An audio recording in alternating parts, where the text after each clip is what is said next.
A very common question that I get is, you're turning 65 and still working. What do you do with Medicare? Well, I'm going to address that in today's video, so stay tuned.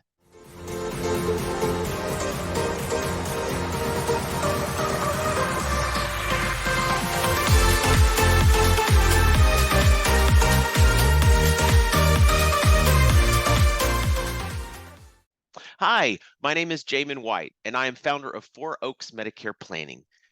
So many people call me about what am I going to do with Medicare? I'm turning 65, I'm getting all this stuff in the mail, and I do not want to be subject to all these penalties. And so people tend to be freaking out a little bit. And so I want you to understand what you need to do or what you don't need to do so that you can be confident in the decisions that you're making for Medicare. So, one thing you do want to do is just know what the rules are because you can be penalized if you don't go on to Part B when you're first eligible to go on to Medicare. And the penalties can be 10% for each year that you're not on Part B in particular. And then also, it can be delayed when you're able to go on. So, we don't want any of that to happen. So, just be careful. But this video is going to explain that so you don't have to worry about it. So the first question is, well, are you covered by your employer? And so typically the answer is yes. And so the first question is, well, how large is your employer? If your employer has 20 or more employees, the group health insurance plan that you're currently on is going to be primary whether or not you decide to go on to Medicare or not. And so that's really, really important because you know that if it's primary, your employer plan pays first, and then Medicare is just secondary.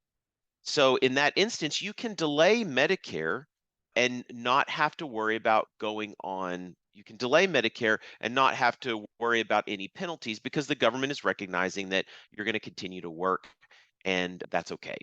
Now, some people, if you looked in some prior videos, some people will go on to Part A only if they're with a large group employer plan, remember 20 or more. And that's because many times Part A, for those that have worked at least 40 quarters paid into the system, that's 10 years, Part A is premium free. So it sits as secondary coverage to your group employer plan at no additional cost. So if it's not going to cost anything and it gives you some level of secondary coverage, many people will go on to Part A only. And you can absolutely do that. Now, remember, Part A is pretty much the inpatient benefit under Medicare. Now, there is an exception to that. If you are contributing to an HSA account, like a health savings account, or you might want to in the future, you're going to want to stay off of all of Medicare, including Part A.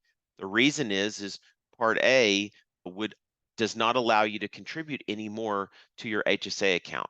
It's not HSA eligible. So that's something that's very important to know. Now, if you are with a company that is less than 20 employees, everything switches. What I mean by that is Medicare is designed to be primary and your group health insurance plan is secondary. So in general, I always usually recommend that you go ahead and go on to Medicare Part A and Part B just to make sure that there are no gaps. Many group health insurance coverages will show as a secondary payer, and you're going to want to ask those questions if you're going to decide to maybe not go. Now, you're on to Medicare.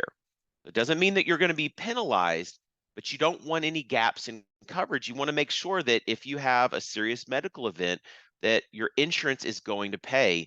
And usually that means you need a primary payer. So I would advise you that if you're considering not going on to A and B and you're with a small group employer, you need to talk to the employer, the HR, get very good clarification on whether your employer plan is actually going to pay as a primary benefit. So lastly, but not least, COBRA. All of what I said on this video so far is if you are an active employee with group health insurance. COBRA is not considered active employee group health insurance.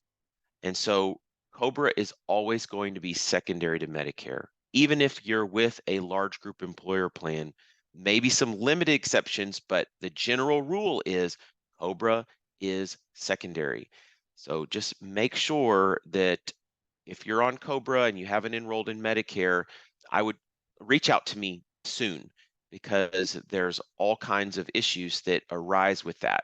For example, COBRA is not also credible to Part B.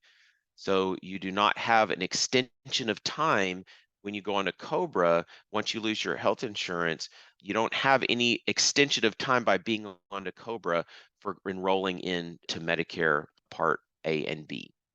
So what does it mean if you're going to lose your health insurance coverage or you're leaving your employment? What is the time frame if you did not go on to A and B? Well, you get an 8-month window from when you lose your health insurance or your employment is terminated. You have an 8-month window to apply for Part B. And that's what I meant by the COBRA not having an extension. That 8-month window starts from when you lost the employment and your health insurance as an active employee.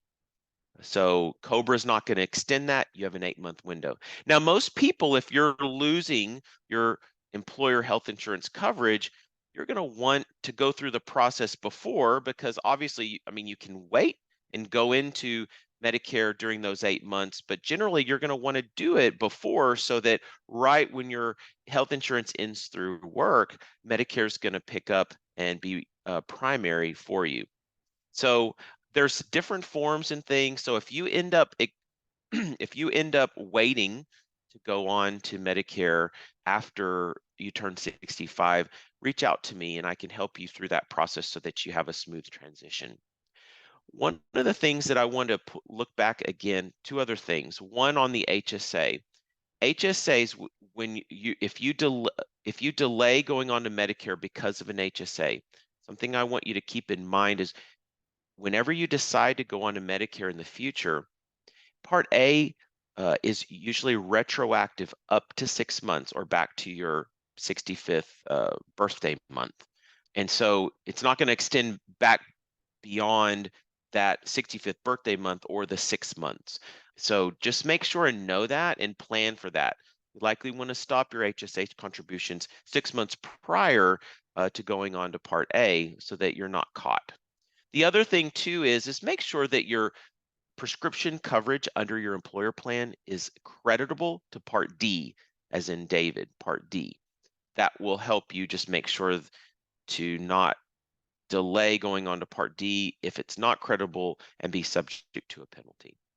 Okay, I hope you found this really helpful. If you have any questions specific to your situation, in the description below, you'll see a quick little calendar link. It's a 15-minute appointment. You can set that up and I'll give you a call and answer any of the questions that you have on your situation. Keep me in mind, call me, email me if you need specific help on the transition, because it can be a lot of work and some timing. So I'm always happy to help there. All of my services are always free to you. So that's to your benefit.